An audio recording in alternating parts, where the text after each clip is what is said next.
ko abapfumu nakunze no kujya mu bapfumu hagataho noneho umupfumu wese najagaho yarambwiye ati ariko ko mukeba wari umurozi ati buriya muzahangana nawe bizagenda ute noneho urumva ko nari mu busambanyi ntabizi noneho ntandukira n'icyaha cyo kujya mu bapfumu uko kuntu nagiye mu bapfumu ntabwo nagiye mu bapfumu ngo ngiye gushaka amarozi ngiye nagiye mu bapfumu kuraguza njya gushaka protection nabona ko uburinzi abapfumu aribo batanga uburinzi ariko najyanda kubwira wowe ugize umugisha wo kunyumva nukuri harinda Yesu ni urinda Imana ni irinda nta muntu nukuri uje urinda kuko narabibonye rero ikintu gikomeye cyane nagiye guhura naco mu gihe twabana n'uwo mutware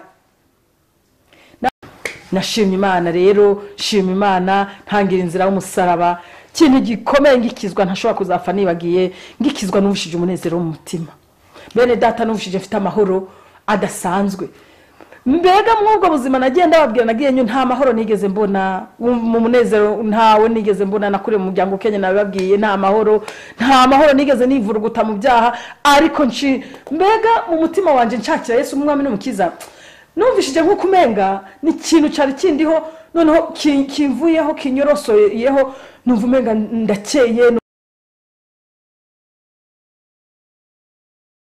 Reka twongere tubasuhuze kandi tubashimire mwe mukomeza gukurikira IYOGEZABUTUMWA TV aho buri mu bice bitandukanye by'igihugu cy'u Rwanda ndetse no hanze yacyo. Imana ikomeze kuba umugisha mwe mwakoze subscribe mugakora like mugasangiza inshuti n'abavandimwe ibiganiro bitandukanye tugenda tubagezaho. Twongere tuvuge ngo Imana ibahereze umugisha. Nje muri kumwe ni Desire ndi kumwe na cameraman Batista. Turabaha ikaze muri iki kiganiro cy'uyu munsi ni cyiza turi kumwe n'umumama afite ijambo Imana yamushize ku mutima kandi afite byinshi byo kukubwira wowe dukurikiye tugusaba kugira ngo ntagire n'umunota n'umwe gucika kuko byose avuga ni ingenzi kuri wowe kandi Imana niwe ishaka kubwira. Reka rero twongere tubasabe ngo mutarakora subscribe kugira ngo ukore subscribe utange umusanzu wawe ku murimo w'Imana. Niba ukunze ikiganiro cyacu gisangiza inshuti zawe gisangiza abavandimwe kugira ngo twese turusheho gufatanya mu kubaka ubwami bw'Imana. Reka rero dutangire tumwakira adusengera ku ngiki kiganiro tujye twakwinjiramo tuganira byinshi bitandukanye. Uwiteka Mana Nyiringabo data wa twese uri mu ijuru ndagushimira ndaguhimbaje aya masaha none umunota nyemerera ndagushimira ni mu gihe Mana data wa twese uri mu ijuru watugiriye neza waturinze ibikomeye biteye ubwoba suko turi beza suko dukiranuka ahubwo n'imbabazi n'ubuntu bwawe bwinshi butangaje izina ryawe nishigwe hejuru nyaguhora ku ngoma data wa twese uri mu ijuru uyu mwanya mwiza waduhaye nyemerera nyaguhora ku ngoma ntaba ari twahubwo izina ryawe rikomeze rishigwe hejuru tuje imbere yawe nk'abana bato ico dukwiriye no gufashwa rwose twebe banyabyaho dufata dukomeze kuko ntabwo dushidikanya ntidukora ibyiza ntitugikora ibyajaga bitunezeza ahubwo ubu dukora ibyo tutikoresha nyemerera rero ntaba ari twahubwo izina ryawe rishigwe hejuru urakoze nyaguhora ku ngoma kuri mu ruhande rwacu nta mubisha izina ryawe nishigwe hejuru mu izina rya Yesu amen. Reka tubaye ikaze mu kiganiro ku IYOGEZABUTUMWA TV tubasabe mwibwira abadukurikiye amazina n'umwirondoro mutoya muri rusange. Murakoze Imana duhana n'umugisha nitwa Nshimira Imana Hidaya ariko ntabwo nshitwa Hidaya ukundi nshimye Imana yangiriye neza yampindurira amazina ubu nitwa IRANKUNDA Esther ndi umubyeyi w'abana batatu afite abana babiri b'abahungu n'umwana umwe w'umukobwa ndi umukristo nkorera umurimo w'Imana i Kigali ariko ubu tuvugana corona yansanze icyangugu ku murimo w'Imana ndi umuvugabutumwa bwiza mvugira Imana mu muhanda n'indi mirimo yose umwami Imana ashoboje ndayikora ibisiga umwami Imana duhana n'umugisha. Dukomeza ikiganiro waruvuze amazina amwe uvuga ko utakiyitwa Hidaya iryo ryari risobanuye iki kubera iki mutakitwa ayo mazina wenda aricyo duhereyeho. Murakoze cyane Imana duhana n'umugisha. Impamvu ntakitwa Hidaya ngikizwa nashaka kubabwira ko nakire Yesu umwami n'umukiza ariko navuye mu muryango w'Abayisilamu papa na mama bari Abayisilamu hanyuma Hidaya risobanura ingabire cyangwa se impano y'Imana. Uzakuda gusanga kenshi i Kigali Nyamirambo hari musigiti cyangwa se mosque y'Abayisilamu ahanditse ngo Masjid al-Hidayat. Navukiye mu muryango w'Abasilamu mama yari umuhanga cyane muri Korani biba ngombwa ko anyita Hidaya bisobanura ingabire, kandi hari na mukuru wanjye yitwa Zawadi na Hidaya na Kado, byose ni izina rimwe. Rero Imana ntabwo yashimye, ntabwo ari nge, ahubwo Uwiteka ntabwo yashimye ko ngumana iryo zina, kuko namaze kumenya neza yuko iyo umuntu yakiriye Yesu Kristo nk'umwami n'umukiza aba yabaye icyari mwigisha. Nanje Imana ishimwe, Imana yampinduriye amazina, ntabwo ncitwa Hidaya ukundi, ahubwo yangiriye neza inyita Irankunda Esther. Imana duhanana umugisha. icyo ngicyo cy'uko mwabaye muri Isilamu turaza kukigarukaho tuse nk'abagitindaho, kubera ko ubu ngubu ntabwo mukirimo. Ahubwo ndagira ngo duhere inyuma gatoya, ukuntu mwavutse, aho mwavukiye n'ukuntu wenda mwabyirutse mu myaka yo hasi mukiri batoya, uko byari bimeze. Murakoze cyane. Papa na mama nababwiye ko bari abayisilamu. Nisanze ndi umwana wa gatandatu, navutse mu muryango w'abana 7, mvukira mu muryango ukenye cyane. Navutse ndi umwana wa gatandatu mu bana 7, nsanga mu rugo n'abantu bakenye cyane, ku buryo nge navutse numva mbambwira mu rugo ko mama wanjye yajyaga heka bakuru banjye mu mufuka sinzi nkuko navuga umufuka w'umuceri cyangwa se umufuka wa kawunga. Ariko none Imana ishimwe, nge nza kuvuka mu bana ba nyuma na nyuma, ngira umugisha. Reka mvuge ko naba naravukiye nko mu bisubizo, ntibyari cyane, ariko aho ngaho muri uwo muryango ukenye niho navutse. Noneho nari mfite mukuru wanjye mukuru mu bamama mu muryango, muri uwo muryango nyine w'abasilamu navukamo. We ngagiye gushaka, byabaye ngombwa agiye mfite imyaka 2 ko mpita ngenda kubana na mukuru wanjye. Aho ngaho niho natangira ubuzima bwa primaire, niho nize primaire mba kwa mukuru wanjye, ndiga kuhera mu wa mbere gushika 6e primaire. Nza kugira umugisha wo kugira amahirwe yo gukora concours national cyangwa se ikizamini gitangiye cya leta. Biba ngombwa ko ntangira wa mbere segonderi, ntangira wa kabiri segonderi, ngeze mu wa gatatu segonderi. Biranga, byaranze rwose. Umubare warananiraga cyane, byitwa matematike, mate yarananira cyane. Biba ngombwa ko ubuzima bwanjye bw'amashuri bugarukira ngaho. Niko byagendeye. Mwavuye mu ishuri kubera imibare bananira cyangwa wenda ni ikibazo cy'ubushobozi kitari kiza? Oya, ntabwo bwari ubushobozi, bwabaye ubuswa bwo mu mutwe. Matematike yaranane, kuko ndibuka ko muri segonderi ntangiye 7e segonderi naropesheje matematike. Mu wa kabiri segonderi ariyo 8e ndaropesha, no mu wa gatatu ndaropesha. Ni ukuvuga mu by'ukuri uwa gatatu nawe uropesheje inshuro 3, kandi mu Burundi ibyo ntibyabaho. Biba ngombwa rero ko mpita mpagarikira. Ntabwo ari ubushobozi buke, ahubwo bwabaye ubwenge. Nta bwenge nari mfite, imibare yarananira cyane. Icyo nicyo cyatumye mva mu ishuri. Mwatubwiye ko mwagiye kuba kwa mukuru wanyu, muva no mu ishuri. Nyuma ubwo buzima bwaje gukomeza gute? Murakoze cyane, Imana duhanana umugisha. Nyuma yuko mva mu ishuri, naje kugira umugisha wo gukora ahantu muri Kopeke, cyangwa se navuga izi banke nto zino batanga amafaranga. Naje kugira umugisha wo gukoramo. Noneho intambara ya 1993 yandadaye Burundi, insanga ariyo ndi. Nari mu ntara, reka mbivuga ko hari mu ntara ahantu bita Muhanga muri Kayanza. Noneho nushije ko bishe ndadaye, nabaye oblige yo kuvayo nza mu rugo. Ariko noneho nza kugira umugisha wo kongera gusubira mu ishuri mu 1995. Nongeye gusubira mu ishuri, ariko nsubira mu ishuri musaza wanjye ansubiza mu ishuri. Bo barahunze, barambwira ati duhunge tuje muri Kongo. Gendanga kujya muri Kongo, nsubira ku ishuri. Aho ngaho niho nagiye guhurira n'ikibazo, nza gusambana n'umuhungu w'umunyarwanda ariwe twavyaranye umwana wa mbere w'imfura. Nza nyene kuva mu ishuri mu ubwo buryo, naje gutwita, ndasambana ndatwita. Nkiraho nagira mvuge ko icyaha ni kibi. Nagiye gusambana n'umuhungu Dawidi, n'igitabo cya kabiri cya Samuel, ndumva ari bice 11. Kandi koko nibyo, Dawidi yaje gukora icyaha cyo gusambana, ahura n'ikibazo gikomeye cyane. Nkiraho abariko baratwumva, icyaha ntabwo ari cyiza, kiricisha. Rero nkiraho ngiye ntwite uyu mwana wanje mukuru, naje kugira umugisha ndamubyara. Ariko naje kubona ingaruka y'icyaha, naje kugwara ku buryo abantu bari banzi bavuga ngo ngwaye sida, ariko mu by'ukuri nta sida nari ngwaye.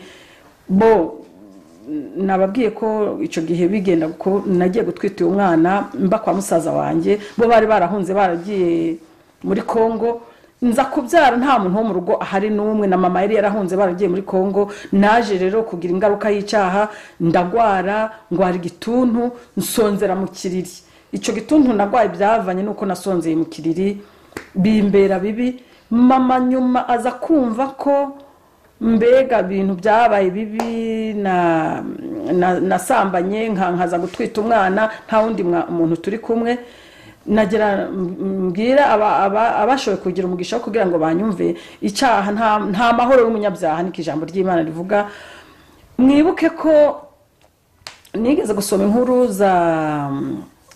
z'umusaza Eli, abana be b'abatambyi bagomeye Uwiteka ndetse bagakora ibyangwa n'amaso y'Uwiteka. Ariko ingaruka y'icyaha nicyo nshatse kuvuga ku bantu batwumviriza. Ingaruka y'ubusambanyi, narasambanye ariko naje guhura n'ibikomeye, mpura n'ubugwayi. Eli nawe Imana yaramubwiye ati mu nzu yawe ntabwo hazigera habura umutambyi.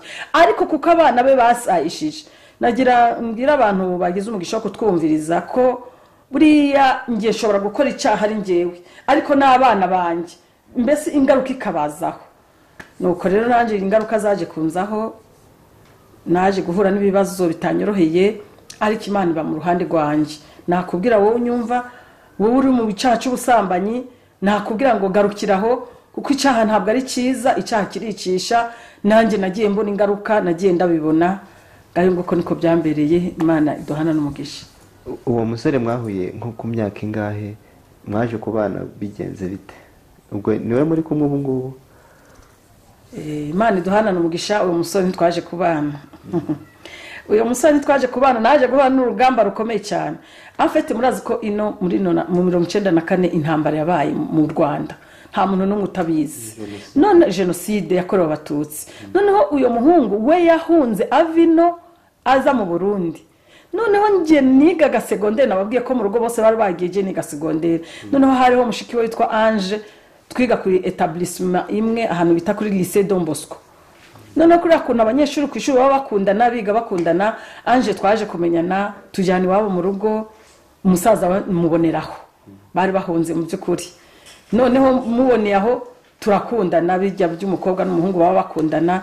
Byarangiye rero anteye inda, nta nubwo twanabanye, yarangije kuntera inda abaranyanze, arambwira tumva muri condition twahanye ntabwo twigeze tuvugana ko giye tuzabana, nge nifite ibibazo byanjye.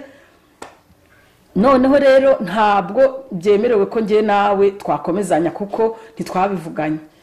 Mbese ibintu bimbana bibi, ntabwo mu yandi magambo ntabwo twigeze tubana nawe. Gusa igihe cyarageze nzi Kigali narabyaye, ndamuzanira umwana. Gusa hariho muramukazange Imana imuha umugisha, hariho Setwa Eugenie yajaga alafendi yakora muri HCR. Ukwezi gushize hari akantu yanzanira nyine, kuko yari amaze kumenya ko ntwite inda ya musaza we. Nuko bimeze, ntabwo twigeze tubana. Igihe cyarageze rero nzi Kigali, umwana amaze imyaka 5, ndamuhase mpita nkomeza i Burundi. Ari naho rero Imana yangiriye neza, nza gushaka umugabo w'umusilamu. Ngayo nguko niko byagenze rero. Icyo kintu tukigarutseho, hari abakobwa benshi ibyo bintu bibaho, bagatwara inda, abasore bakabihakana. Hari ikintu wabwira abakobwa muri iki gihe cyangwa se abasore muri iki gihe ukurikije uko wiyumvaga muri iyo myaka? Imana iguha umugisha cyane, umbajije ikibazo cyiza cyane. Ikintu natangariza urubyiruko cyangwa se abahungu bakiri bato, ngewe nk'ukuntu byambayeho, nababwira ko babishoboye bakwirinda icyaha. Nababwiye ko tugitangira, nababwiye ko icyaha ari kibicisha. Dawidi agitangira kugikora mu gitabo cya 2 cya Samuel ibice 11, yaragikoze ariko ingaruka zaje no kubana. Nagenda ababwira rero urubyiruko ko uwo byakundira kwirinda ko yakirinda, kugira ngo za ngaruka zose ntizimuzeho nkuko naje zagiye nzinzaho. Nge urumva ko nakundanye n'uwo muhungu w'umunyarwanda, nzi ko ari ibintu simple, nari nzi ko ari urukundo rusanzwe, ariko sinatiganyaga ko nshobora kugwa mu cyaha cy'ubusambanyi. Nawe ushobora kugira umugisha wo kunyumva urubyiruko, garukiraho, niko nakubwira, ugarukiraho. Ushobora kubikora wibaza ngo ni ibintu bisanzwe. Nge nagize umugisha wo gusambana, sinakuyemo sida, ariko noneho wowe uranyumva ukigendera muri ubwo busambanyi. Waba urubyiruko, waba utari urubyiruko, icyo nzi cyo nuko nakubwira ugarukiraho, kuko nta mahoro yo mu byaha, nta cyiza kiri mu byaha. bo nagiye mbona ibintu bibi bitari byiza mu byaha, nawe nakubwira ngo wowe unyumva garukiraho, sigaho, kuko icyaha n'ikibi kiricisha, nshobora kugikora n'umwuzukuruza wanje bikamuzanaho ingaruka. Rero icyo nababwira, uwo byashoboka ko yakirinda, nabonye ubuhungiro ari Yesu wenyine gusa, niwe utanga amahoro kandi niwe ushoboza umuntu. Wowe ushobora kuba washoboye kunyumva, hungira muri Yesu, nibwo bwihisho nge nabonye ko, kuko Yesu yangiriye neza. Ntabwo nje ngira umugisha wo kuvuga ubutumwa bw'ibisubizo, nge nahamagaye mbwira abantu kuva mu byaha. None nawe ngiye nanjye Imana yankuye muri ubwo busambanyi, inkura mu kuraguza. Nakubwira urubyiruko, nabwira uwo ari we wese, si n'urubyiruko gusa biraba, umuntu wese ugize umugisha wo kunyumva, va mu bitagira umumaro, kuko nico Imana idushakaho, uve mu busambanyi. Nicyo numva nabwira ubwoko bw'Imana buri mu kunyumva. Yego, twari tugeze aho washakanye n'umugabo w'umwisilamu, dutangirira ubwo buzima. Imana duhanana umugisha, murakoze cyane. Mumbajije ibintu byiza cyane, kandi nukuri byiza, kandi njya nkunda kubwira abantu ahantu imbaraga z'Imana, ukuntu Imana izura, ngo twebweho yaratuzuye, twari dupfuye tuzira ibyaha n'ibicumuro. Tukiraho, reka nisegure kuri Zaburi ya 30.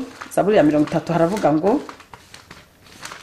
bijanye n'ijambo, ntabwo natandukiriye bijanye n'ijambo tugira tuvuge.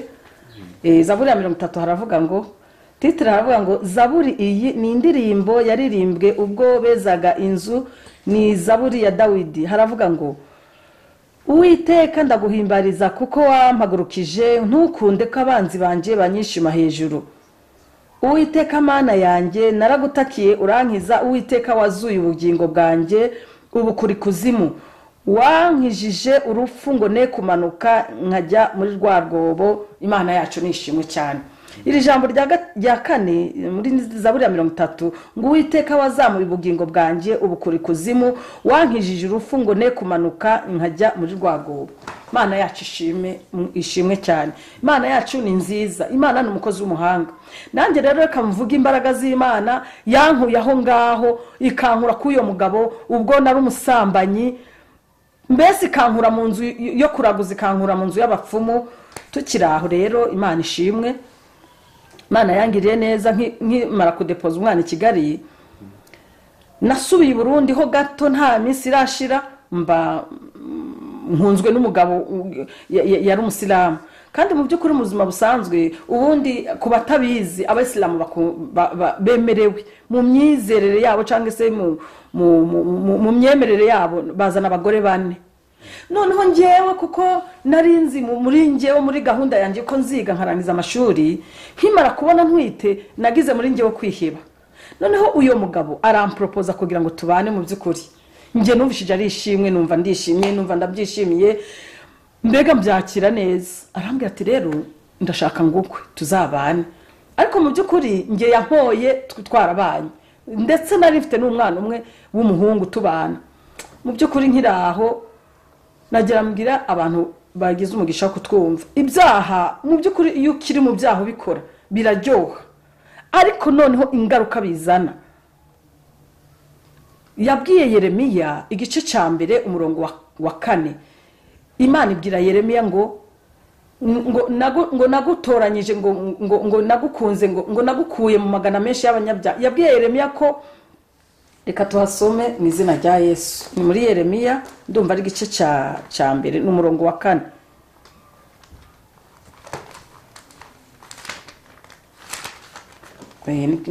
Iki gice ni cya mbere umurongo wa 4. Yabwiye Yeremiya ngo nuko ijambo ry'Uwiteka rinzaho riti, nakumenye ntarakurema mu nda ya nyoko, kandi nakwejeje utaravuka, ngo ngushiriraho kuba umuhanuzi uhanurira amahanga. Imana yacu ishimwe. Nanjye ntabwo nari mbizi ko aya masaha nzaba ndimo kuvuga gukomera kw'Imana. Uko nanjye yankuye hari Herode bare kwa Makiri, mbese nanjye mubo yagiriye icyizere, ntabwo nari nzi ko uyu mwanya naba nicaye imbere y'ubwoko bw'Imana mvuga gukomera kwayo. Nkiraho rero uyo mugabo twarabanye, tubana mu busambanyi, arankwa. Igihe kigeze arankwa, umwana yaramaze nk'umwaka n'amezi 2. Arankwa, arangije kunkwa, turabana, tubanye, ntama nahukanye, ariko hagati aho tubana ninjye n'umugore nari nkunzwe. Ubundi indaya ukuntu zimera, mbese nari imeze nk'umugore w'indaya, ariko njye nabona ndi umugore nk'abandi nshingiye ku myizerere cyangwa imyemerere y'abayisilamu. Nababwiye ko umuyisilamu yemerewe kurongora abagore 4, ariko ngiye kuko nari umugore agira 2 numvaga inyuma yanjye hari n'ikindi, hari n'abandi 2 bagomba kuzaza nyine ngo mbese dusangire uwo mugabo. Ariko ijambo ry'Imana mu itangiriro Imana yabwiye abantu, yararemye, irema isi, irema ijuru. Ariko ku murongo wa 26 mu itangiriro iravuga ngo, nkiraho reka mvuga iri jambo ngo reka tureme. Mu itangiriro gice cya mbere Imana iravuga iti tureme umuntu agira ishusho yacu ase natwe. Umuntu rero kimurema mu by'ukuri nkiraho icyo nshatse kubwira abantu banyumva, wowe wagize umugisha wo kunyumva, niba uwo mugabo uri ko atari uwawe nagenda mbanze nkubwirira ijambo. Imana hariya irema yaremye Adamu, ngo irangije iramusinziriza, ngo ikura mu rubavu, ikuramo Eva. Imaze kumukuramo nukuvuga yakuyemo umugore umwe. Wowe ugize umugisha aya masaha yo kunyumva, uyo mugabo uzi waba afite undi mugabo, nagenda gutangariza ndakubwira ko atari uwawe. Ntabwo ari uwawe, numuveho. Imana ifite ukuntu yabigenza, ifite ukuntu yaguha n'abandi n'undi mugabo, ariko uwawe. Ngiye nanjye rero naje kugwa mu ruzi ndagwita ikiziba, ntabwo nari mbizi ko mu by'ukuri nari nzi ko uyu mugabo atakibazo. Twabanye nawe mpura n'urugamba rukomeye, nagira mvuge zimwe mu ngaruka zo kubana n'uwo mugabo atari uwanje, kandi je nibaza ngo n'uwanje mu by'ukuri. Nama nahukanye, nta wundi mudamu yahukanye yamari nge. Mbega mu by'ukuri nahuye n'ibintu bitanyoroheye, ntama nahukanye, uno musi ninde yahukanye ni ngewe, kubera ko uyo mugore mukuru we mu by'ukuri ntabyo mushinja. Ariko abapfumu nakunze no kujya mu bapfumu hagati aho. Noneho umupfumu wese najagaho yarambwiye ati ariko ko mukeba wari umurozi, ati buriya muzahangana nawe bizagenda ute. Noneho urumva ko nari mu busambanyi ntabizi, noneho ntandukira n'icyaha cyo kujya mu bapfumu. Uko kuntu nagiye mu bapfumu, ntabwo nagiye mu bapfumu ngo ngiye gushaka amarozi, ngiye nagiye mu bapfumu kuraguza, njya gushaka protection. Nabona ko uburinzi, abapfumu ari bo batanga uburinzi. Ariko najyanda kubwira wowe ugize umugisha wo kunyumva, nukuri harinda Yesu ni urinda. Imana ni irinda, nta muntu nukuri uje urinda, kuko narabibonye. Rero ikintu gikomeye cyane nagiye guhura naco mu gihe twabana n'uwo mutware, nakwahukana inshuro nyinshi. Noneho ngize kwahukana inshuro nyinshi, ibintu byambayeho nagahoma mu. Ndibuka ko ituru ya nyuma tujya kuvana n'uwo mugabo, umupfumu yaraje arambwira ati se ko mwahukanye n'uriya mugabo, njya shima Imana, nshimye Imana ibyumvire mu gico mu ijuru. Aho hantu Imana yangiriye neza irahankura. Aho hantu ntabwo njya nibagira kubibwira abantu iyo ndimo kuvuga gukomera kw'Imana, nkavuga imbaraga zayo. Umupfumu yaranje kumbe ngo bahanye mission na mukeba wanje. Umupfumu arambwira ati uzi ko mukeba wawe ari umurozi, ari we aja tuma muvana n'umugabo. Ndambwira nti ndabizi. Arambwira ati noneho rero dupangane nguhe umuti kugira ngo uwo mugabo muzasubirane. Ndambwira nti none se amafaranga nangahe naguha?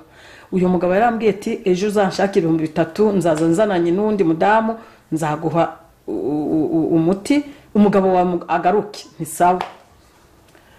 Tukiraho umugabo yaraje bukeye mu gitondo aravuguta umuti, mbona aravugutse, arampa ndanywa, kumbe nyweye amarozi.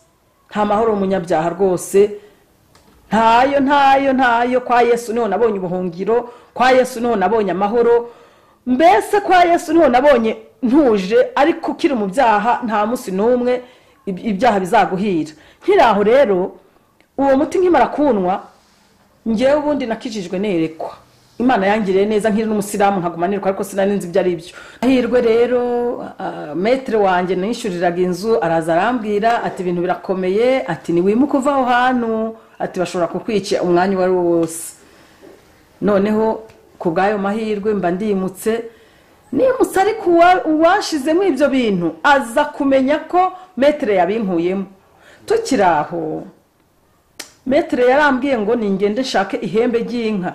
Njya kuzana ihembe ry'inka ndarizana, mbona kuri kuntu ihembe ry'inka riba risongoye, mbona toye umuti aravugusa ashiramo, arambwira ati tora irihembe urirenze urishire ngaha mu irugo uvuga uti uko umuntu atireba mu irugo nanje niko irihembe uyu muntu yashizemo rimusubireho ati uhita ugenda utarebye inyuma.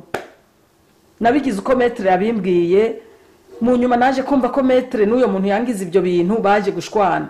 Noneho nkiraho abantu bo mu gace ntuyemwo i Burundi ahantu mvuka Ingozi byaje kunzanaho ikindi kintu nabonye kibi cyo kuja mu bapfumu canke cicyaha yugo kikoze icyaha ingaruka bizana ku muntu mbese bikuzanaho imikoshi sinzi ukuntu nabivuga ni imyaku kuraguza byanzanyeho imyaku ndamamara mu gace mvamo ngo ndumurozi kandi mu byukuri ntabwo ndumurozi ntabwo nari umurozi nta nubwo nigeze ndoga yewe papa na mama nababwiye ko mu gutangira bari n'abakene ariko ntabwo bigeze baroga ahubwo yari iyo myuka mibi y'abapfumu bari banzanyeho inteza icangiro c'abadayimoni niko byari bimeze.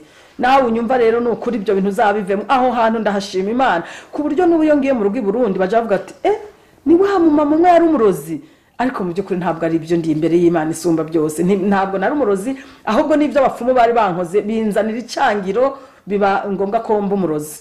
Tukiraho rero nubwo yabikoze umugabo ntiyagarutse ntabwo yagarutse umugabo yakomeje anyanga ariko nababwiye ko nize amashuri 3 ya secondaire naje kugira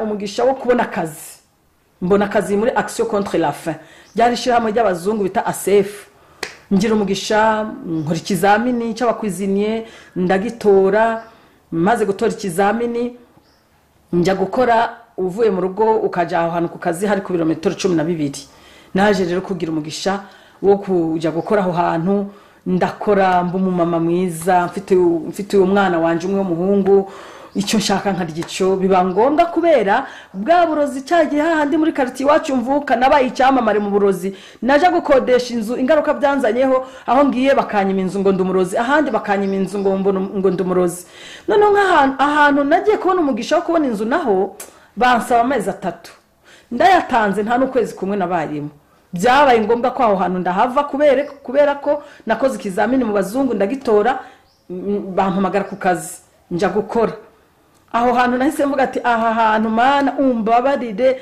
Mana mbaye umurozi mbuzaho kuba icyo ngushakaho icyo ngusabye ni ubwo yaba ari metero imwe uzancira inzira mbone ku mafaranga nguri metero imwe nubaka inzu yanjye kuko numva nta kindi kintu nakora kandi rero Imana ishimwe yaje kubinkorera naje kuguma muri ako kazi ndahamara umwaka urenga nsa neza mba umudamu mwiza mbese ndaca kubera amafaranga murabyumva noneho nza kugira umugisha wo kugira ute wo kubaka yanzu navuga kintu gikomeye cyane ni ukuri nshima Imana ni nziza Imana irarengera Imana iratabara naje kubaka inzu y'ibyumba 4 na salo ndangije kubaka inzu y'ibyumba 4 na salo kubera ko najaga mu bapfumu kuraguza nari mfite icyumba mu byukuri nterekereramo cyangwa se nshiramo amagini yanjye uri abantu b'abayisilamu ntabwo nabacira imanza kuko ntaho Imana itakura umuntu nta naho itamugeza nje nkunda kubwira abantu nti iyandengeye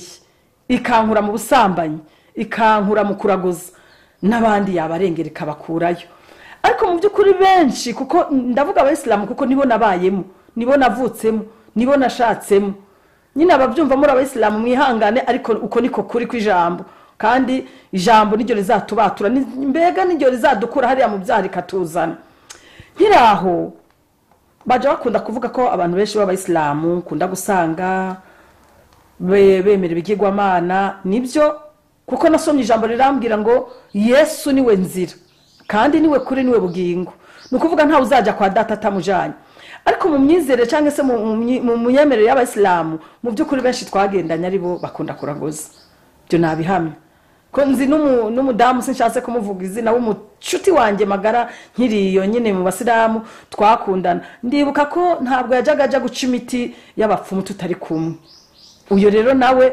kandi yaroga gasenga ngo akorera Imana kandi n'ukuri ari umupfumu nagenda kubwira ko unyumva uri umupfumu ukija mu bapfumu nta juru ry'abapfumu rihari vayo wegere Yesu, niwe buye rizima, Yesu niwe gisubizo, Yesu niwe afite imbaraga zo kugira ngo azagukure muri ibyo byose. Hagati aho tukiraho yanzu nkiyubaka nashizemo icyumba, noneho metre akaja ambwira ngo mfite ngo umubyeyi ngo ashaka ngo ndamuterekerera ngo nteke umuceri w'umutanzania ngo nteke ngo n'inyama nziza ni fanta orange. Reka mbivuge nkiri mu byaha, ababyeyi banje b'amajini nafite jewe ababyeyi b'amajini, kandi nababwiye ko je nakijijwe nerekwa. Ngewe umurozi yazi wanje namubonye, yarazi wanje pe, kandi sinzi imbaraga aho nazikura zo kuvuga ngo mvyuke nje kuraba hahandi. Ibyo nabonye mwiyerekwa ngiye kubireba narabibona. Noneho ngewe uyo mudayimoni w'ijini naramubona mwiyerekwa, nkabona umugabo w'Umuyisilamu anciye mu maso gutya yambaye ishapo. Ndavuga ibi nibiki? Gusa sinari bwabo menye ubusobanuro, ntabwo nari nzi ko Imana inshaka, ntabwo nari nzi uko nasomye muri rya jambo itangi muri Yeremiya igice cya 4 ngo nakumenye ukiri rusoro. Wewe unyumva Imana irakuzi, izi migenderere yawe, izi myicarire yawe, izi nigihe izagukurira muri ibyo byose, icama nawe ikagukura nkuko nanje yangiriye neza. Ico cyumba rero igihe caragera metre akambwira ngo ninterekere. Nababwiye ko nafite inzu y'ibyumba 4 kimwe nta kindi kintu nagikoreramo, cyari cyo guterekerera. Nateka umuceri w'umutanzania mwiza, nkateka inyama nziza, kandi iyo naterekeraga ayo majini naterekerera umunsi umugabo atarari wanje. Umugabo uno musarayi wanje ejo yarara ku mugore mukuru, hirya ejo yarari wanje, hirya ejo akarara ku mugore mukuru. Mbega wari umunsi umwe aduha. Iyo nabonaga umugabo yagiye kurara ku mugore mukuru, ibyo bintu niho nabikoraga. Ntabwo yarabukwaga cyangwa se ngamenye yuko nibyo bintu bikora. Naragenda rero ngafata umuceri w'umutanzania nkawucopora neza, nkawuteka neza pe, kubuto nkakaranga n'igitunguru, sinumviriza ngashiramo umunyu gereranye, ngateka izo nyama zanje. Nge ntabwo natangira kubirya ko ayo majini yanje atabirya. Nuko byari bimeze. Kandi mu byukuri nubwo nateguraga imeza, ngashiraho igisorori cy'umuceri, ngashiraho fanta 2 za orange, ngashiraho inyama, ariko mu byukuri mu bigaragara reka mbabwire abantu bari mu byaha n'ukuri bararushe, nabo gusengerwa Imana izabarengere bakore nkaho nanje yankuye. Ntabwo badayimoni nababonaga bariko bararya, habwo narabikora narangiza bukiye mu gitondo nagenda kureba ngasanga wa muceri ni kukiri, gasanga za nyama niko zikiri. Narangiza nanje ngafata nkaryaho, ndangije nkagenda kwa metre kumubwira ati bya bindi rero wambwira nabikoze. Metre akambwira ngo ababyeyi bishimye, ngaho nguko nubwo buzima narindimo. Nkimara rero kubikora uko, umugabo bwaca mu gitondo akaza, ariko nubundi tugashwana, tugashwana bigatinda. Umunsi wa nyuma tujya gutandukana n'umugabo, buriya bene data bakundwa nshuti z'umusaraba, mwe mwagize umugisha wo kumenya ko Yesu akiza, Yesu arokora, Yesu akura mu byaha. Buriya n'abayisilamu nabo hari amasengesho baje basenga yayo y'umwihariko. Twebwe twakiriye agakiza, turasenga amasengesho yo kugira ngo dutakire Imana. Rero Yesu ngewe aho yagiye kunkura byari birambiranye, nahukanye. Noneho rero umunsi wa nyuma ngewe Yesu aza kunyereka ngo mubone, namubonye mu muco nkuko yatunguje Sawuli umuco, nanje Yesu niko namubonye. Nari imaze amasengesho y'iminsi 7 nsenga. Umunsi wa 7 saa 10 za mu gitondo, nahera saa 7 nsenga gushika saa 11. Hari hakiri mu Bisilamu, nari nkiri mu Bisilamu y'umwisengesho w'umwihariko kugira ngo sengere urugo rwanje. Reka dufate nk'ubu abakristo, hari gihe Satana gutera mu buryo bunaka ukagira ihishurwa ukabibona ukabimenya. Imana ikagutuma ko umuntu canke yo ubwaye ikagusanga mu nzozi. Murabizi ko turi abakristo twebwe duhita dufata amasengesho tukiyeriza. Intwaro yacu ari gusenga no kwiyiriza, kuko hari n'ukuntu umwe n'uwo mudayimoni akugwaho no kwiyiriza no gusenga. Abayisilamu nabo amasengesho baje bayakorana rumiwe. Je nasengaga ya nijoro, nta kintu wambesha rwose. Nahera saa 7 z'ijoro ngashikana saa 11, ariyo sala ya mbere y'abayisilamu bayita ngo ni sala ya al-fajr. Al-fajr ni iriya sala basenga, nari amasengesho basenga ya saa 11 yo mu gitondo. Nukuba nahera saa 7 nasenze umunsi wa mbere, wa kabiri, wa gatatu, wa kane, uwa gatanu, wa gatandatu, uwa 7. Yesu yamfashe ku munsi wa 7 mu masengesho, ndiko ndasenga ibintu bimeze nabi. Ndibuka ko uyo munsi umugabo twari tujyamanye, nta uvugisha undi, ibintu bimeze nabi cyane. Yesu asangaho antunguza umuco, niko namubonye. hari nko mu mwaka mwari muri i Burundi cyangwa mwari mwaka je nari Burundi twari Burundi musanzwe ubu ndi jenyine Yesu yantandukanyije n'umuryango kuko nyuma twaje kubyarana n'uwo mupapa nyene w'umuyisilamu yankoye tuza ico gihe nyene inkuru y'umwana isubira inyuma hagati aho gato ncubaka yanzu mfite amafaranga ndi umudamu nsa neza nkeye umugabo yaje kugaruka noneho kwa kugaruka kwe ariko abantu ba hafi yanje bakambwira turiya mugabo ntabwo agukunda uriya mugabo si urukundo rumuzanye ahubwo n'amafaranga ngiye nkavuga se ko nabyaranye n'umunyarwanda uyu mugabo tukaba twarabyaranye umwana umwe w'umuhungu yitwa Samu none se ubundongera mbyarane n'undi mugabo nkumva muri ngiye birangoye nkumva n'ikibazo abantu babimbwira nkavuga ati se mbyarane n'abagabo batatu batandukanye ibyo nabyo ni bibi nge ntabwo twabyaranye ngo n'urundi rukundo twabyaranye kugira ngo basi nibura ko twabyaranye umwana umwe yongera mbere papa wundi mwana ugira kabiri kandi koko mfite amafaranga umva niba nari umudamu nkipermeta kubaka nta muntu n'umwe nigeze mbona amintunga kuri iyo nzu ni Yesu wenyene ni Imana yonyene ntabwo nari bwamenye Yesu ni Imana yonyene yanyubakiye iyo nzu mbega nta wundi muntu n'umwe yigeze ampa nkiyubaka rero umugabo akabona ameze neza yahise agaruka turabana kwa kugaruka kwe nanone akaguma ambwira ngo se ngo ubundi ngo impapuro ngo ziparcelle zirihe ariko nanjye nari namenye ubwenge mfata impapuro nzikuraho ngaho nzijyana ahandi hantu ndazihisha none abantu ba hafi b'umuryango bakambwira turiya mugabo nta rukundo ahubwo ashaka amafaranga nanone nkabona ibyo ashaka ntabimbonyeho nkabona n'ubundi nizanduro hagati yanje nawe niho rero naje gufata ayo masengesho ndavuga nti rero kampaguruke sengera urugo rwanje ndebe ku rugo rwanje rwarama senga amasengesho y'iminsi 7 Yesu asangaho ariko dalantrita akiza ntabwo yatinze nahise nsama ndatwita inda y'umwana w'umukobwa yitwa Mafiye ntwite ntagiye namaze umwana namaze amezi 8 nagiye gutwita iyo ndahashize igihe gito abazungu i Burundi bishemwe umuzungu mwishirahamwe ryacu rya ASF abazungu bahita baritahira baragenda kakazi karahagarara ariko gahagarara mfite amafaranga make umutahe nahisha ahantu kugira umugabo ntabibone birumvikana urumva ko ntari nkijijwe twabana mu buryo bw'amacenga mu buryo bw'amanyanga noneho n'amafaranga mama ico gihe nababwiye gitangira ko navuse mu muryango ukenye nje naje gushaka mama yagiye mu bisubizo mama yari afite amafaranga naragenda kwa mama nkamwiba amafaranga mama mu bana tuvukana anyita ngo ndi nyirasuku n'ubu nyongeye mu rugo i Burundi nababwiye ko ndi no mugambi w'Imana uwo mugabo twabyaranye abana babiri abana bariyo bakuru banje bose bariyo nta numwe turi kumwe mu rugo ni Kigali Nyamirambo niho mu rugo nje naje jenye nuko noneho icyo nshase kuvuga ngewe nkiraho onya tubana n'uwo mugabo iwe yabonye amafaranga ashize wa muco waramaze kuntungura narabonye Yesu simenye ibyo ari byo umugabo abonye amafaranga ari make maze amezi 8 mbyaye uwo mwana ahita turavana aragenda umugabo ahise agenda agiye umwana ndamurera uyu mwana w'umukobwa ndamwirerana ariko noneho ngambirira ko ntazongera gushaka ndavuga ubu igisigaye reka nshaka amafaranga ari umwana abana ndabafite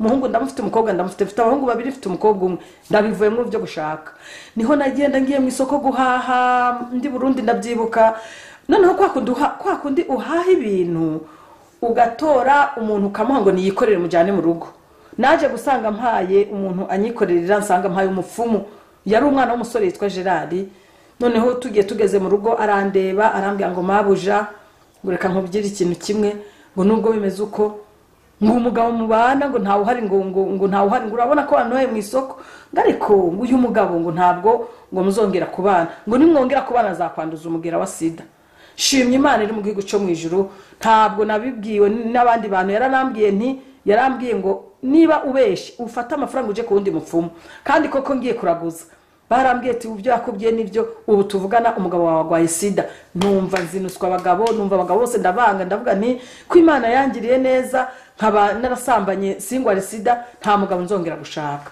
aho ngaho nahise ndesida kutongera gushaka uwo mwana wanje yitwa Mafiye amaze kumara imyaka 5 namuhaye mama ngira umugisha wo kuja kurira indege nja gukora akazi ko mu rugo mu gihugu bita Oman aho ngaho Oman mvuyeyo naje kugira umugisha wo kugaruka mvayo nje gutora abana sanga umugabo yarabajanye iwe mu rugo aho ngaho rero ntabwo nahatinze mbona navuga ko ari nk'umuvandimwe yari umuntu wa bugufi bwa famiye yacu ariko aba muri Belgique arambwira ati i Kigali mu Rwanda hari umumama w'inshuti yanjye ati kandi ndabizi we kuri shop ati nta bintu byinshi rwose reka ngushakira akazi ugende i Kigali ushaka imibereho ndambwira ati nta n'ikibazo kiriho ati buriya ngira na pasiporo ati nta n'ibyangombwa bizagukoroga ati se buri ugira pasiporo nturumva bizanyorohera guca ku mupaka niho rero naje nzanje nzi ko nje mu kazi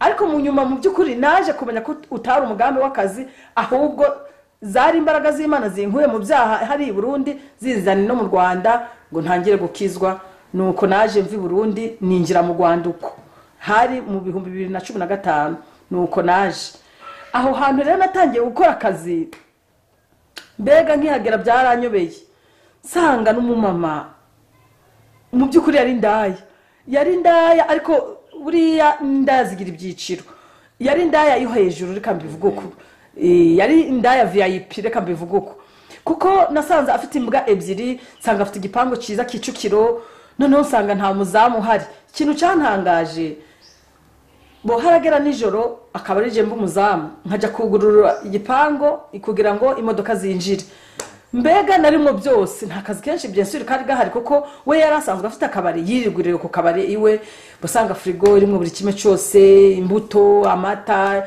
par jour amagarasiyo y'ibihumbi 2 nta kibazo cy'ibiryo cyari gihari ariko noneho ngira ubwoba bwo kuvuga ngo nasigara mu gipango nije nyine irunguri kanyica aho hano hari imbwa noneho haragera igihe ndikora isuku muri haragera igihe ndikora isuku muri salo nginguye urugi imbwa ikava hari ikaza yiruka nkagira ubwoba ntabwo nari bwigere mbona imbwa noneho nkumva binteye ikibazo nkambwa sizi imbwa ntabwo zizandya ko jewe nta hantu nigeze mbona imbwa ngo nta kintu yagutwara ngo genda uyifunge mbese we yambwira ko ngomba kuyizirika ishene nkayishira hariya nanjye nkumva ni ikibazo noneho kubera izo stress z'ibitotsi umunaniro mbega akazi kambana akazi birancanga ntakoze inyuma y'ukwezi kumwe ndagwara umutwe udashira ndamubwira nti se ko ngewe mu mico y'abarundi n'abarundi kazi nta murundi w'umuzamu nta buryo wangirira neza ukazangirira neza ukazana umupapa w'umuzamu ngo yango niyo mpamvu nakuzanye rero je ntabwo byakunda nta mudamu w'umurundi aba umuzamu ahubwo ibyiza biriho amafaranga nisubirire iwacu Burundi nanjye nari mfite ubwenge bw'ubucakura cyangwa se ubwenge bwa kidayimoni sinzi ukuntu nabivuga ntabwo nashotse inja i Burundi ahubwo navuga ngo intego cyangwa se objective ngiye nari mfite mpaguruka mvi Burundi kwari gushakisha imibereho y'abana banje kuko ivyo abagabo nabona ko bitabaho numvaga byanshanze numvaga ntazongera gushaka ngiye numva muri nge arimo gushaka amafaranga ndavuga nti rero ko nshaka amafaranga n'ubundi ntabwo nakwigira wa VIP ndafite inzu i Burundi amafaranga azaja ava ku nzu aje kuri konte abana bari kwase nta kibazo reka nshakisha amafaranga nimbona gwiriye nzi gukora gucuruza ni impano yanje gucuruza nta kibazo noneho nzafata amafaranga nje Burundi nze ndagenda mu Buganda i Burundi nirebera abana mbazana imyambaro myiza ngayo nguko numvaga ari ontego ntabwo rero navuye aho hambere ngo mpite nje iwacu Burundi oya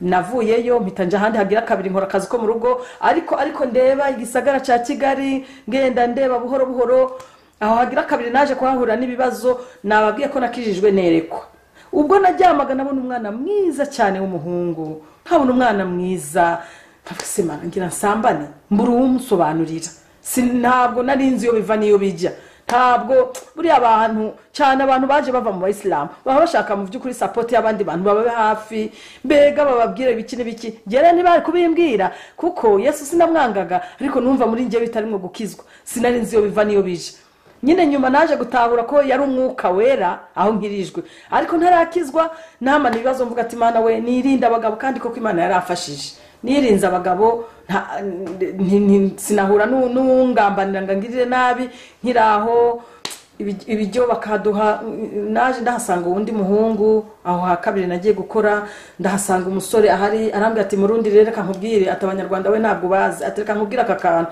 aturabona ukuntu batwicisha inzara dukora ati umugore no umugome ati njya ahantu ntabwo nzakomeza kuhakora ati mvuyeyo ndambwira none se shaka nkoze ibyumweru 2 reka nebere nyine nangire amafaranga bayampa wenda we niwanyu uzaja niwanyu ndetse je nashira abaniki nareme ndihangana mu kurya nabi mu kubaho nabi ngahera mu gitondo mfura gushika saa 12 hagati y'amaboko hakaza ibintu hagati y'amaguru nkababara nkahura n'ibibazo ariko ngira kwihangana naho nahakoze ukwezi kumwe ukwezi rero kundi njya kugukora kuri 40 ku mumama w'umuhajati w'umuyisilamu n'umupapa w'umuhajati aho ngaho ntangira kumubwira imbaraga z'abapfumu ntangura kumubwira ukuntu nawe ndashitse sanga nawe n'umumama yakubititse n'ibibazo sanga nawe abana biwe yarafite umwana yari Afrika y'Epfo nawe bamwohereza imyuka mibi avayo nawe ari umusazi aho ngaho nanje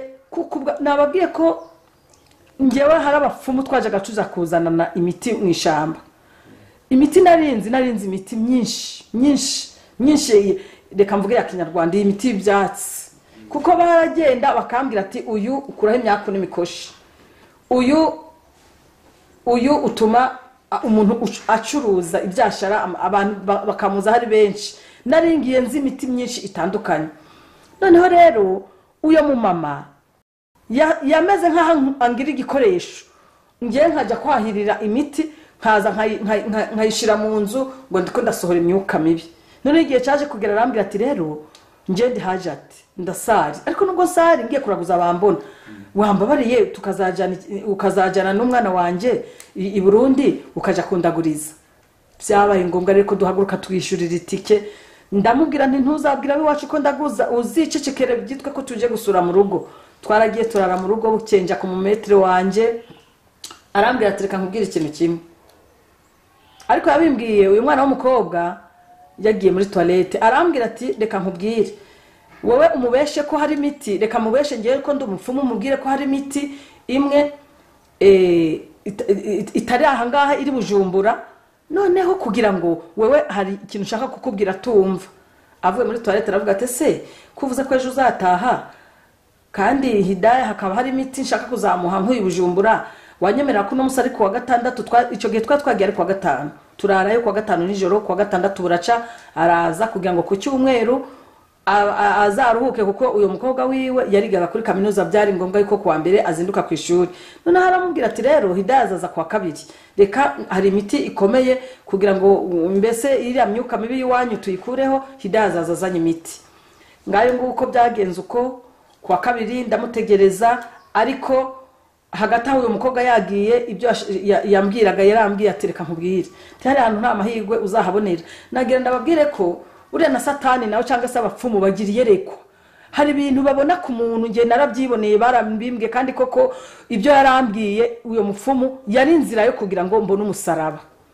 arambwira ngo hari hano kuri muri ya munyarwanda kazi ukora atuzaveyo ati nta mugisha wawe uriyo ati nukomeza utora uriya mutu ukashira mu nzu ati iriya myuka mibi yuriya mu mama w'umunyarwanda kazi zakuzamo ati none ugenda wijijishe umare icyumweru kimwe ati none icya kabiri uzaveyo numara kuvayo uzahite ugenda ukodesha ati ntabwo bikubereye gukora akazi ko mu rugo rwose turi mu mama mwiza tibiriya bintu ntuzabyongere no gukora akazi ko mu rugo ndamubwira nti sawa nabyumshe kandi nzabikora uko kwa kabiri rero harageze nza kuri 40 ahantu ntashatse kuvuga ndaza nja mu rugo ndajijisha icyumweru gishize ngayo nguko naje kuhava aho hantu ariho naje kugambirira kuja gukodesha inzu aho hantu nakodesheje inzu nta n'ibyumweru bibiri byashize niho nakiriye Yesu nk'umwami n'umukiza uko umupfumu yambwiye ngo nimve hari ngende kumbe we yarangejeje ku nzira y'umusaraba je ntabizi noneho ikintu cyagiye kuntangaza aho hantu nagiye gukodesha nagiye gushaka inzu yari umumama w'umurokore mu by'ukuri ariko ntabwo nari mbizi ko ari umurokore none ikintu cyantangaje bari bamaze kugira gutanga amafaranga y'inzu sanga ni inzu ya chambre na salon ntoye nyene ikwiriye umuntu umwe nagenda kubwira ugize umugisha wo kunyumva Imana ni igushaka ntabwo izabura ukuntu ikurokora ngo igukure mu byangwa n'amaso mbese ngukure mu yandi magambo mu byaha no kuvuga nge naratangaye cyane natangariye Imana nkigera aho hantu hari undi muntu yishyuye amafaranga y'inzu noneho ngewe ninjya kwishura nishyuye barambwira toya ntabwo wakwishura kuko hari undi muntu yamaze kwishura amafaranga y'inzu ngaho nguko nditahira ubwo nyine numva ko ari ugushaka inzu ariko mwibanga buhoro buhoro nyikora hahandi akazi ko mu rugo. Ngaho nguko rero naje kuhava, ngiye kuhava nja gushaka ahandi hantu inzu. Ngiye gushaka ahandi hantu bukeye uyo mumama w'umurokore natangajwe n'ijambo rikomeye yambwiye. Yarambwiye ati nimunshakire wa mumama w'umurundi kazi. Ati Imana y'abarokore yarashatse kunyica. Ati uziko Imana yarembwiye ngo uriya muntu nirukanye ngo n'umunyamugisha. Noneho banshaka kuri telefone umumama yari yahanjanye arambwiye ati murundi rero atuze ati uriya mumama yakwemereye inzu. Ndavuga ati se ati nyine uze yambwiye ngo Imana y'abarokore yarashatse kumwica. Ndavuga ati uyu muntu ibyo bintu bikarambwira ntabwo mbyumva. Je numvaga kumenga ni nk'umusazi se Imana irica Imana y'abarokore. Je navuze ngiye cyangombwa na minzu nishakira inzu nta kindi kintu byo kumbwira ngo Imana irica. Je nzi ukuntu Imana yica nje ntabwo nabyumvaga rwose. Ngayo nguko iyo nzu akiyima yarayimpaye arambwira ati ahubwo vuba wihutuze wimuke handi mu kazi ko mu rugo mba ndasezeye mbona kamatora nyine simple kandi kankwiriye inshuti nari maze kubona inshuti hirya no hino barantwerera twombo. Mbega nanjye mbone geto yanjye wa muco nababwira muri ya masengesho y'Iminsi 7 nigera kubona ndi Burundi wa muco wogiye kuza musanga ngaho. Kintu gikomeye cyane Yesu yangiriye yo kabyara gaheka. Abantu bakimara kumva ko ndi umwisilamu musanzwe ku bantu batabizi ku bantu bataza abayisilamu basenga amasengesho inshuro 5 ku munsi reka mbivuga uko. Basenga saa 11 mu gitondo bagasenga saa 6 saa 9 saa 12 na saa 1. Ubwo ngewe mba kuyo murokore nagiraga ishaka ryo gutawadha niko ndabivuga gukaraba kuri abantu batabizi. Gutawadha no kuvuga gukaraba y'amazi umuntu akaraba agashira mu kanwa agashira mu mazuru agashira mu maso agashira mu matwi babyita ngo ni gutawadha. Ngewe rero natoraga amazi ngo ntawade we uriya mu mama yicara imbere y'umuryango andeba. Yagiye kubimbwira nyuma akaba ngo mwizina rya Yesu ngo ndatesha agaciro ngo ndakubita hasi zo mbaraga mbi z'umwijima ngo katika jina la Yesu. Mu byukuri ndavuga imbaraga z'Imana nabonye kwari kugira gusanga amare ibwiriza ariko urumva ko nkiri Burundi Imana yo yari yantunguje cyo yanshakaga ariko kuza harya kwari kumara umuhango kugira ngo maramaze nkizwe. Ibyo bintu yabivuze ibyumweru 2 sinasubira gusenga. Kintu gikomeye gitangaje cyane Yesu yankoreye.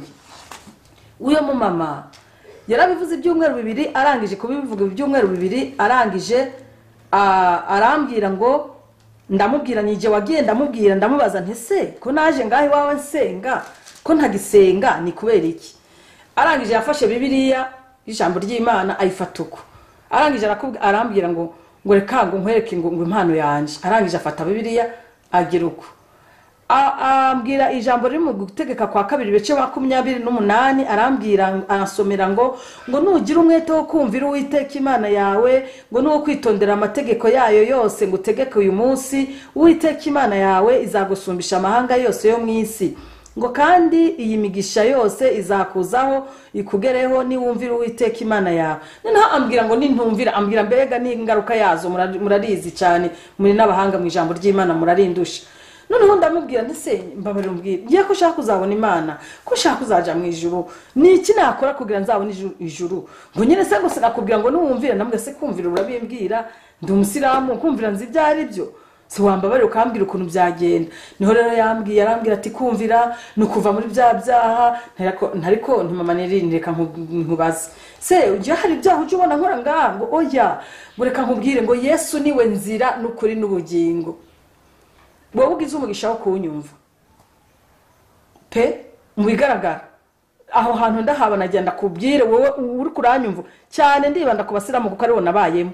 Jewe mu byukuri nabonye abasiramu benshi ari bangeso nziza ariko nagenda kubwire Yesu wenyine niwe gisubizo. Ntuvuge gusenga inshuro 5 ku munsi.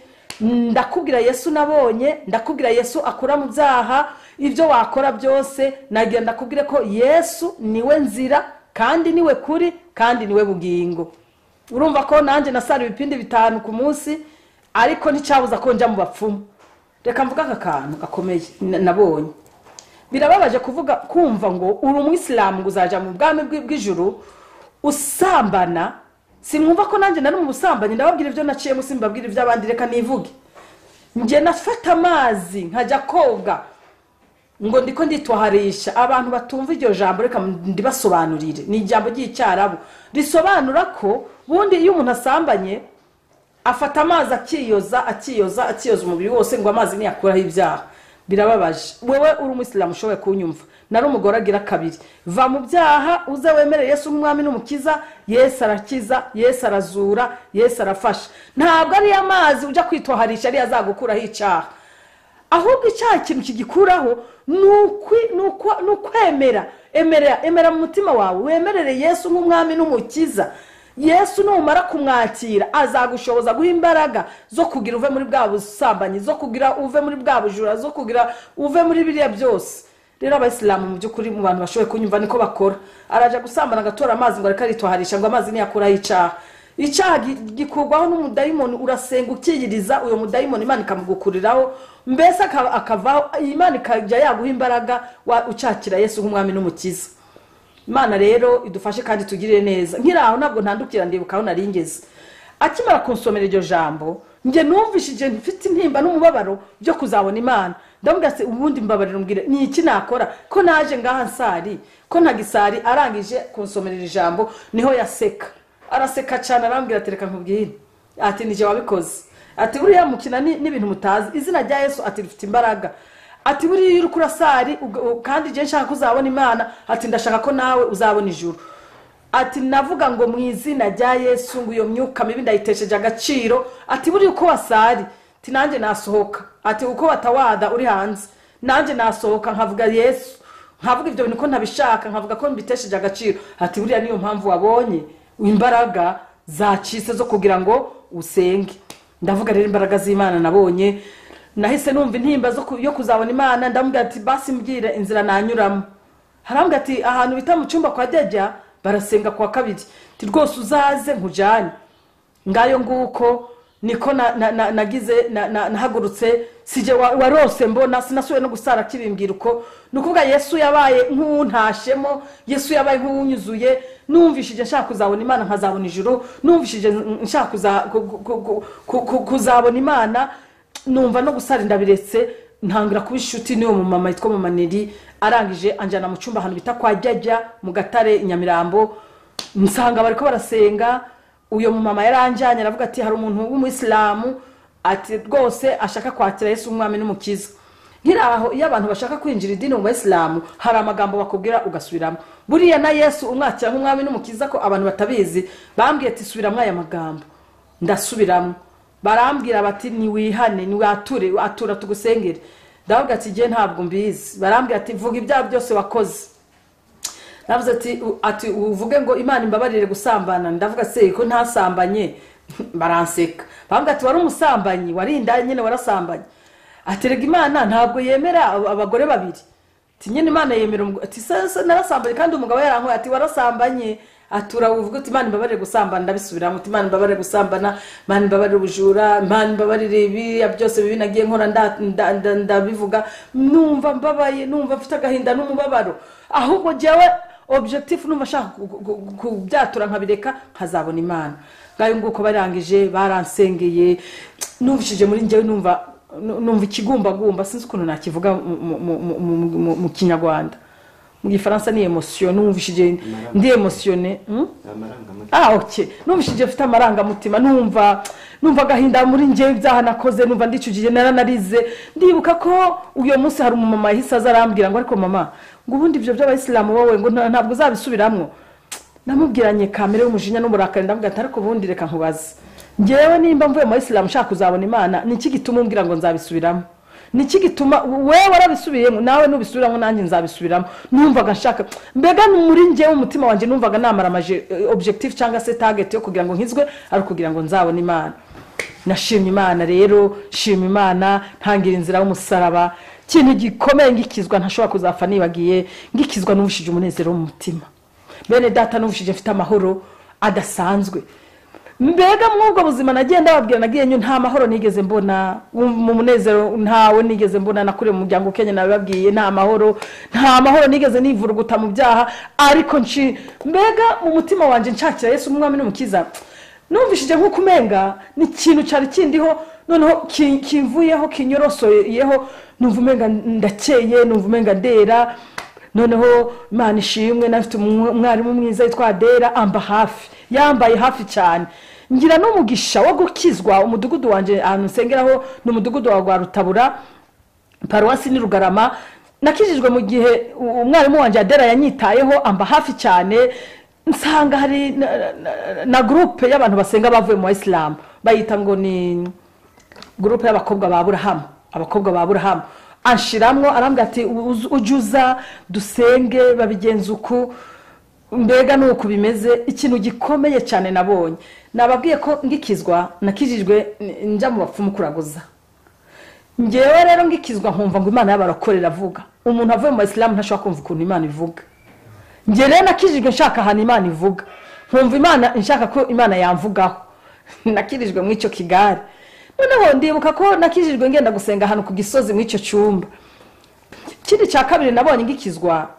nanzwe n'imiryango birumvikana ngikizwa ndi umuyisilamu ntabwo abiwacu baranyanze baranyanga ndibuka ko bigeze kunyohereza umwana mukuru wanje aza kunsura noneho umwana mukuru wanje yaje kunsura ari indaya aja gusambana n'umugabo kumbe uwo mugabo agiye gusambana nawe agiye gusambana n'umugabo yari umurokore noneho ubwo yajaga agenda gusambana nawe je nkavuga semana ujya mu mwana mukuru wanje kagiye gusambana akazi wanje kabantu bazi ko nakijijwe buriya ntibazamenya yuko iwanje mbana n'inda numvaga ntashaka kubana n'umunyabya mbega nahagurukiye mwuwo mwuka wo kumva ko ngomba kwera nkuko n'Imana yera kuko barambwiye ati nukora icyaho n'ugufu zapfa nge nakijijwe numva ntinyibye icyaha nakijijwe numva nzi ko ari kumaramaza uyo mwana w'umukobwa yagiye arasambana yari umudamu abyaye nka kabiri aragenda arasambana arambwira ati rero tantine ngiye numva ubwoba uko tugiye gusambana n'uriya mugabo arambwira ngo uzaba umuntu ukomeye muri famiye arambwira ngo mbega nimba afite icyo ndagufasha ubu ngufashe ati kuko ngo Imana ngo y'abarokore ngo niko yamubwiye twese uyu muntu je yaranzi ngo nyine ngo Imana ngo hitimuzana ngo ikamwereka ngo mbese nakazoza kawe kejo ngo ku buryo iminsi yose tugiye kuryamana ngo turangiza mbwiye ibyawe ngo akanganiza ngakambira ngo Imana ngo uriya muntu ngira mukunda ngo kandi ngizamugirira neza jewe akaza bimbwira nkavuga si ibyo bintu ubundi wowe bikuye ngo je ngo nikambwira byarangiye rero ni nawe yari yampaye uwo mwenda we w'umweru wari mwiza cyane yari yarambwiye ko yaguze 60 by'amarundi wari mu bantu muri promotion yanje abantu twabatizanyijwe hamwe shobora kuba nari nk'uwa mbere nari nambaye neza cyangwa uwa kabiri Yesu agushaka ntabura ukuntu abigenza atanga ingabo nyinshi zigapfa ku bwawe mbese yagushaka agucira n'inzira bikagenda neza najyanda kubwiye ko nkinakizwa rwose hari n'umunsi nakoresheje n'umunsi mukuru wanje mu rugo birumvikana uyu mwana wa mukuru wanje niwe yaje arantekera ariko najyanda kubwiye ko ngikizwa urugamba rwarabyutse mama aranyanga bakuru banje baranyanga abasaza banje bose nakubyira ariko banyanga Yesu ari mu ruhande rwanje Imana ikambwira ati igihe cyarageze hagati aho ngiye Burundi bwa mbere hari nakijijwe muri 2014 niho nakijijwe mu kwezi kwa karindwi nasubiye Burundi mu rugo mu kwezi kwa gatatu muri 2015 niho nagenda ariko ngenda Imana yambwiye ngo nifata amasengesho y'imisi 3 ndasenga imisi 3 nji Burundi mu rugo ngishika Burundi mu rugo nge nari nzi ko ngiye kuzagurisha inzu yanje kuko nabona imibereho yo gukora akazi ko mu rugo bitambereye yanzu nababwira Burundi nari nzi ko ngiye kuyigurisha ariko byarangiye ndayihaye abakozi b'Imana bayikoreramwe umurimo w'Imana ngayo nguko niko byagenze ariko hari n'ibyiza byinshi ari nabyo ubu ndimo ibyiza biri mu Imana yagindinda imitego y'umwanzi yagingirira neza nagiye mbona inshuti nziza mu gukizwa harimo amahoro mu mutima mu gukizwa mbega agakiza ni keza kuko nasomye ijambo rirambwira ngo kubaho Uwiteka nibwo bwenge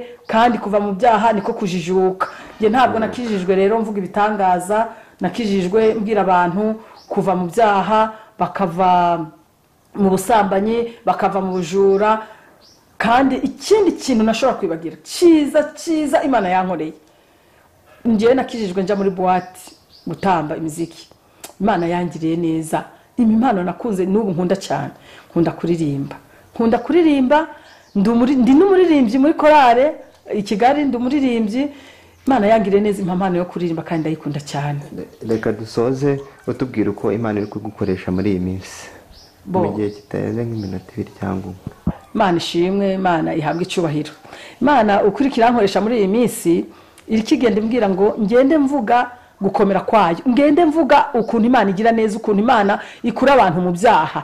Nababwiye ko umuhamagaro wanjye ntabwo ngewe mpamagago, ntabwo nahuye na Yesu atanga imigati. Ukuntu ikirankoresha ndiko ndakubwira wowe ugize umugisha wo kunyumva, va mu byaha, Yesu aragushaka, ashaka kurokora ubugingo bwa ubundi yita ku bugingo bw'umuntu gusumba ibindi bintu byose. Ntabwo jewe ndiko ndabwira abantu ngo Yesu ngo akuzana imodoka, oya. Ngewe ndiko ndabwira abantu yuko umwami Imana ariko arankoresha muri no minsi, ariko arankoresha mbwira abantu bave mu bitagira umumaro, mbega bave muri bya bindi byose, nkuko ijambo ryo muri Ezekiel ibice 16:33 rivuga yuko nubwira umunyabyaha ngo nave mu byaha bye ariko agakomeza yinangira, ico gihe we ni watuza akanwa kabuka bimubwira uzabukaraba imbere ye. Ariko noneho wa undi nawe yamaze kumenya Yesu nk'umwami n'umukiza, ntabwo Yesu ashaka ko tubigumamo, ahubwo ashaka ko tumaramaza. Iryo n'iryo jambo navuga, ariko hagataho ndumva iryo jambo ijambo navugira ry'abantu ryo kuva mu byaha, ndumva ijambo nasorezaho riri muri Zaburi ya 73. Reka ko ngize umugisha, iri jambo ndarikunda, ni naryo riko rirafasha ubugingo bwanjye cyane. Riravuga ngo ariko njyeweho kwegera Imana niko kwiza kuri nge, umwami w'iteka niwe ngize ubuhungiro, kugira ngo namamaze imirimo wakoze yose. Mana ishimwe kandi tugirire neza. Ndiko mbwira abantu bagire bave begera Imana. Mu yandi magambo, kwegera Imana niko nico nabonye kiruta ifeza n'izahabu, kiruta ibindi byose, kuko iyo wegereye Imana irakurinda, iyo wegereye Imana ibana nawe muri byose, iyo wegereye Imana ikuyobora inzira nziza, inzira yo kuva mu byaha. Cyane ko na Zaburi ya mbere bivuga neza ngo hahiga umuntu ndakurikiza imigambi y'ababi. Nahababwira rero abantu ngo nibave mu byaha, begere Yesu, niwe buye rizima, niwe ukiza, niwe uzura, mbega niwe gisubizo. Mu yandi magambo, turabashimiye cyane kandi Imana ibahereze umugisha. Yego, murakoze cyane namwe. Reka dusabe, usoje uvuga ko ukunda kuririmba, uririmba agace gatoya k'indirimbo ukunda, nurangiza uhita usengera abantu bose muri rusange no muri iyi minsi.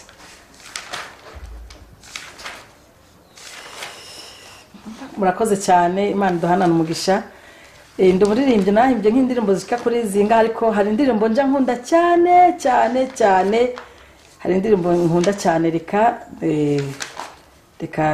Reka tuyirimbane, wenda nubwo na ndirimba n'igitero kimwe na rufre nta kibazo. Nayise umwuka wera. Mwuka wera Imana yamuduhaye nk'umufasha adukomeza mu rugendo, ni utuyobora ku Mana Data wa twese, akadutegurira imitego y'umwanzi Satani. Mwuka wera Imana yamuduhaye nk'umufasha adukomeza mu rugendo, ni utunihira ku Mana Data wa twese, akadutegurira imitego y'umwanzi Satani. Mwuka wera w'Imana tegeka kandi uganze, mwuka wera w'Imana tegeka kandi uganze, mwuka wera w'Imana tegeka kandi uganze, mwuka wera w'Imana tegeka kandi uganze.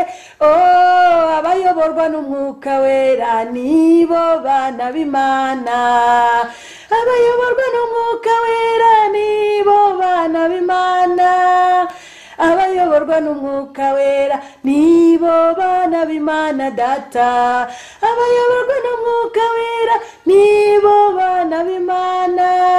Mwami Imana yacu, Uwiteka Mana Nyiringabo, turagushimye turaguhimbaje aya masaha none umunota, nyaguhora ku ngoma. Ndirimbye indirimbo ngo abayoborwa n'umwuka wera nibo bana b'Imana, kuko niko kuri kwijambo. Nyemerera nyaguhora ku ngoma Data wa twese uri mu ijuru, ugirire neza abantu bawe Mana. Twari mu kandi kanya keza ko kugira ngo tuvuge imbaraga z'Imana, tuvuga wadukuwe, tuvuge gukomera kwawe. Izina ryawe nishigwe hejuru, nyaguhora ku ngoma. Icyampa buri wese yumvishije nyaguhora kungomera ijambo ryawe kumva ubuhamya Mana ndasenze kugira ngo Mana ubuhamya bugire aho bukura abantu bawe bugire naho bubatereka mu izina rya Yesu nugire neza bakiri mu byaha nanjye ndabasengeye Mana ndabagutumye iri sengesho nubakure mu byangwa n'amaso yawe zura abasinzi zura abajura zura abasambanyi zura babandi bose bakire hariya Mana data wa twese uri mu ijuru urakoze ndagushimiye kugiye kugirira neza abantu bawe